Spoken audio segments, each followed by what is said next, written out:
سر آپ تو بڑے شاندار آفیسر ہیں، لیکن کیا سوچا آپ نے کہ جب آپ یہ چھوڑ کے جائیں گے پولیس فورس ریٹائر ہوں گے تو آپ کو لوگ کس طرح سے یاد رکھیں گے؟ کیا لیگیسی ہوگی آپ کی؟ پہلی بات تو یہ ہے کہ پنجاب پولیس انتہائی نامساعد حالات میں کام کرتی ہے۔ 1550 کے قریب وہ لوگ ہیں جن کے بازو، ٹانگیں یا کوئی کرٹیکل آرگن ضائع ہو چکے ہیں، جو معذور ہو چکے ہیں ان لائن آف ڈیوٹی۔ 1500-1600 کے قریب شہداء ہیں۔ ان میں وہ شہداء ہیں جن کو کچھ کو گھر مل گئے، کچھ کو گھر بھی نہیں مل سکے کیونکہ پالیسی نہیں تھی، اور ایک بہت بڑی تعداد وہ ہے جو کہ جن کے بچے بھی بھرتی نہیں ہوئے، بچے بھی چھوٹے ہیں اور گھر بھی نہیں ملے۔ ہماری پولیس کانسٹیبلری کی اور ہمارے آفیسرز کی پروموشن کے ایشوز تھے۔ سب سے بڑا جو ہمارا ایشو تھا وہ یہ تھا کہ ہم ایک یونٹ آف فورس مجھے محسوس ہوتا تھا نہیں تھے، مختلف وجوہات کی بنا پر جس پہ میں آتا ہوں۔ ہم پرچہ دینے سے ڈرتے تھے کہ اگر ایف آئی آر دے دی تو پتہ نہیں کیا ہو جائے گا، جس پہ سے آپ کو اکثر ہوگا ڈکیتی ہو گئی، نامعلوم، پولیس پرچہ نہیں دے رہی ہے۔ سنا ہوگا آپ نے، کیوں نہیں دیتے تھے؟ ساری زندگی میں نے بھی یہی کام کیا، ڈر کے دیتے تھے کہ اوپر سے ڈانٹ پڑ جائے گی، فگرز کو پوچھا جائے گا۔ کوششیں کی، بہت سارے آئی جیز نے بہت اچھے کام کیے، کمپیوٹر سسٹمز لگائے، سارا کچھ امپلیمنٹ کرنے کی کوشش کی۔ تو پبلک سروس ڈیلیوری سے شروع کرتا ہوں۔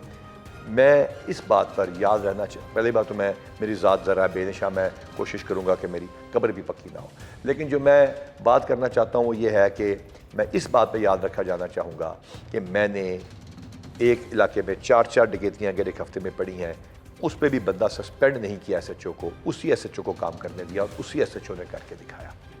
ہم نے 30,000 پرچے وہ دیے پچھلے سالوں کے جو ڈکیتی چوری کے ہو چکے تھے، کنفرم بک ہوئے، جو ہم پرچے نہیں دے رہے تھے کسی بھی وجہ سے، اس خوف سے یہ میرے دور کے پرچے نہیں ہیں، یہ اس دور کے پرچے ہیں، پچھلے دور کے بھی؟ پچھلے دور کے، جب آپ 15,000 تو موٹر سائیکل چوری ہے اس کے اندر۔ تو آپ کے دور میں تو بہت زیادہ پرچے درج ہو گئے ہیں پھر؟ جی ہو گئے، کیا فرق پڑتا ہے، ہم نے جواب دینا ہے۔ آپ کی کارکردگی تو کسی اور طرح سے دیکھی جائے گی کہ اتنے پرچے ہوئے تھے، اتنے جی فگرز؟ بالکل اتنے پرچے ہوئے، اور اس لحاظ سے دیکھی جائے گی کہ ہماری پوری ٹیم کا فیصلہ ہے کہ ہم ایک بھی اگر کمپلینٹ آئے گی، میں پھر کہتا ہوں ایک بھی جس میں ڈکیتی چوری نامعلوم ہو، جنون، یہ نہیں کہ میں نے آپ سے میرے سے مکہ مارا تو میں نے کہا میں نے گھڑی چھین لی ہے، وہ نہیں، جس میں جنون ہو اس کا پرچہ نہیں ہوا ہوگا، ایسا ایک وقوع نہیں ہوگا انشاءاللہ تعالیٰ۔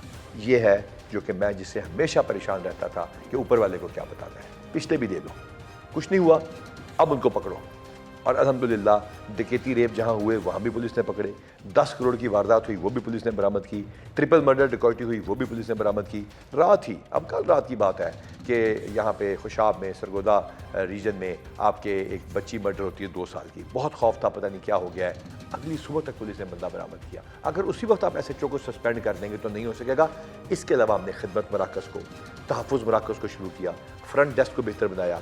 تحفظ مراکز میں ہم نے اس تمام ٹرانسجینڈرز، ولنریبل سوسائٹی کے سیگمنٹس، وہ خواتین جو کہ رن اوے برائڈ بن کے کسی غلط کام میں لگ جاتی ہیں، مینٹلی ڈیرینج سڑکوں پہ نظر آتے ہیں، وہ بچے جو منشیات استعمال کر رہے ہیں، ہوملیس کڈ یا چائلڈ لیبر کے کیسز کو تھانے سے الگ کر کے